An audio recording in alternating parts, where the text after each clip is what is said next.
Right now, talk more about this. Bessemer Trust investment strategist Joseph Tanious and the Wall Street Journal's John Hilsenrath. Good to see you, gentlemen. Thanks very much for joining us. Joe, let me kick this off with you. Your reaction to this global sell-off this morning? You know, I think it's a continuation of the stresses that we've seen in markets all year. We need to see some stability in oil prices, and of course, expectations around the Fed raising rates, lowering rates. I think they're all over the place, and clearly that's having an impact on a number of assets around the world. Yeah, unless you see a stabilization on oil where we see these markets try to find a bottom, or stabilization of what's going on in China, there's no reason to believe that this volatility ends. Right, and both of these things that you're looking at, whether it's China, I mean, let's be clear, China's slowdown has been going on now for quite some time. Yeah. I suspect that, you know, this whole notion of a currency devaluation and further pressure on the currency is going to continue to rear its ugly head over the course of the year. And as far as oil, you know, look, the supply and demand imbalance is still there, and I think it's very clear. Yeah, John Hilsenrath, yesterday when we tried to dissect what Janet Yellen was telling us, there was no getting away from the fact that she's uncertain about the economy. She could very well reverse course and start lowering interest rates. She left that door open. How did you read yesterday's testimony? Well, she's certainly worried. I mean, we're in a very strange feedback loop. So Yellen is saying that she's concerned about all the instability in markets and what that will do to the economy. And the markets turn around and say, oh, Janet Yellen is concerned, and they sell off even more. It's kind of perverse. You know, I think on a day like today, we need to remember some of the other things that Yellen said yesterday. The U.S. economy is not in bad shape right now. The job market has been improving.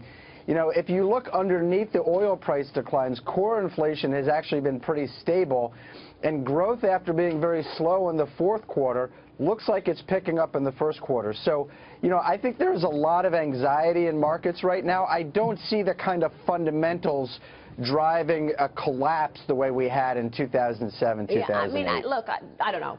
Does this feel like 2008 to anybody on the desk? No. Yeah. And let's look at just back to oil for a second. Is it really a demand problem or is it a supply problem? China's imports of natural gas are up 8%. Oh, that's a good point. Their oil imports are up by 5%. But we have Iran that just undercut the Saudis' oil prices by 10%. So you don't think this is a demand issue? It's a huge supply problem. Well, huge supply problem. Can I say something about that demand point about China? I mean, I do think supply is an extremely important part of this, but if you had commodity producers, putting in mines and drilling and whatever else with the expectation that China was going to grow 10%, when it grows 5%, that's not good enough, and that's one of the sources of the supply problems right now. Is people overproduce for a China that's not growing as fast as they expected. 10% is very different than 5%. That's a big deal. Yes, particularly for the second largest economy. As Martin says, particularly the second largest economy. So, I mean, not only does it impact emerging markets that we're trying to help feed the China beast, but it also developed markets. Look at Australia, look at Canada. So, I mean, this is a worldwide problem because there was a lot of misinvestment hoping that China was going to continue to build redundant factories, bridges to nowhere, I mean, ghost cities. And the problem is now they're trying to transition from that type of economy to a consumer-led economy. Yeah. And listen, that transition isn't easy or smooth, and that's being reflected in the global commodities prices as well as the indices. But, you know, I push back on what you say, John. I don't think this economy is all that strong. I mean, I recognize what the jobs numbers show. The U.S. economy. The U.S. economy. Look, I know we're the best game in town. Don't get me wrong. It's the best story in a global economy which has slowed down. But I think things feel like they're about to get even worse. When you look at CapEx, businesses are not investing in their businesses right now. They're borrowing to do M&A. When you look at the industrial side of the economy, that we know. That's already in recession because of the collapse in commodities prices and the entire commodities complex. But even the services part of the economy, it's not that vibrant. So, Maria, I would just turn around what you said. I'm not saying that the U.S. economy is all that strong. What I'm saying is I don't think it's all that weak. I don't think it's as weak as we feel it is when we see, you know, markets tanking all over the world. Consumers are getting, you know, Yellen said yesterday the average American household is getting $1,000 in its pocket from this drop in oil prices. Yeah, but what are they doing with it, John? We know what's happened on the other cost side of the equation, right? Okay, so they saved money on oil. What did they do in terms of health care? They just spent more on health care. So that money went out the window. But coming back to your question, though, is it the same as 2008-07? No. Okay. Corporate balance sheets are stronger. True. Personal balance sheets are stronger. Now, 100%. well, if you look at the S&P in 2014, and I haven't seen the stats for 15, but it basically shrank. If you thought of it as one company, buybacks and dividends exceeded retained earnings. So effectively, the corporate base shrank in 2014, and my bet would be that it shrank again in 2015. Because whether they're borrowing the money or whether they're using retained earnings to do it, it goes in dividends and share buybacks. Yeah. That's where the premium is in terms of share price appreciation, given the short-term nature of investment. That's right. And Maria, that's where I agree with you. These companies have been using financial engineering, cheap money to buy back their own stock and improve their earnings. Top-line growth has been really, really anemic. Yeah, and I don't know that they're doing such a good job Where do we seek refuge, Joseph? Look, I think the data has been underwhelming, right? Everyone's just pointed out, whether you're looking at oil, whether you're looking at economic data, the manufacturing side of the equation here in the U.S.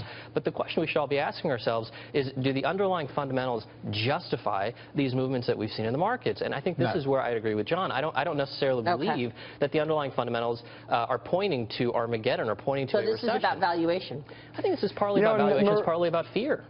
Yeah. But one other thing I'll throw out there is we're starting to see inklings in some of the wage data that wages are picking up a little bit. I don't want to sound like I have a very rosy view about anything, but, you know, wages were rising around 2%.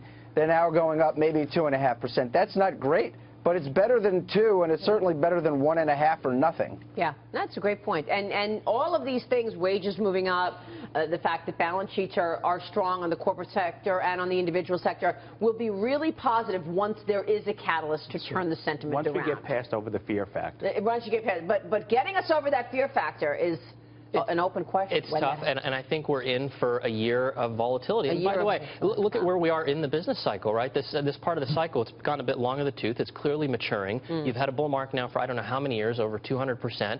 Valuations, certainly not cheap. Profit margins have hit peak levels. I think you just need to recalibrate your expectations. If you are, in fact, a long-term investor, you focus on the underlying I think at the end of the day, what this is all about is adjusting. It's a sort of an adjusting to a slow-growth world. We're coming to the realization that the growth that we had pre-Lehman, clearly it was unsustainable because the system blew up. But the growth that we're going to get, and I see no reason for an upside breakout. I don't think there's a downside breakout either. I don't think there's a recession. But I see no reason for that slow growth scenario, low inflation, to change. So if rates are going to stay lower longer, I think that's what continues in terms of growth, inflation, and that's what we have to get used to. Yeah. Yeah. I think this is a problem we're going to have talking about this stuff, you know, as people in this business of talking about markets. You know, I think we're going into a world where markets, we don't have a bull market, they're not going way up, and we're not having a crash, and they're not going way down. It's just going to be up and down and, you know, kind of going nowhere for a little while. All right, we will leave it there. Joseph Tanious, good to see you, sir. John Hilsenrath, always a pleasure. Thanks very much, gentlemen. We'll see you soon, guys.